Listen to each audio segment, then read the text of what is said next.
Монголын анх дугаар богд өндөр гэгээн зам нууцрын мэндэлсний 380 жилийн өмнө тохиолдуулсан зохион байгуулж байгаа Даншиг наадам хүрээд зам 2015 наадам өнгөрөгч амралтын өдрүүдэд хүйд бол удагт болж өндөрлөлөө.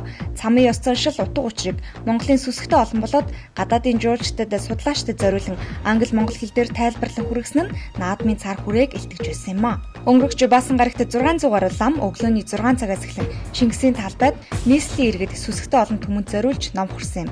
Үүнд итгэл, гандан лавжа, дашчирв сан, дөрвөн уулын сан, даллаг, жанлав цогцол, ногоон дарих, цагаан дарих, шашин дэлгэрхийн өрөөл зэрэг номыг альцсан юм а.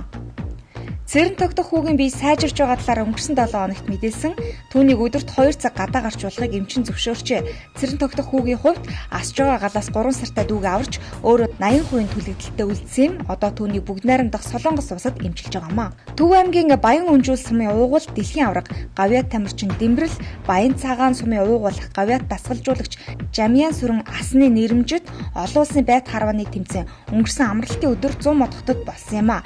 Тэмцээнд Оросын холбооны улсын Бурят, бүгд найрамдагтад ард улсын Хөх хот, Монголын Шигшээгийн 80 гаруй тамирчин 4 өдрийн турш ур чадвараар сорьсон байна. Өнгөрөгч Баасан гарагийн чуулганы хуралдаанаар галт зэвсгийн тухай хуулийн шинжилсэн найруулга болон холбогдох бусад хуулийн төслүүдийн эцсийн хэлэлцүүлгийг хийж баталсан байна.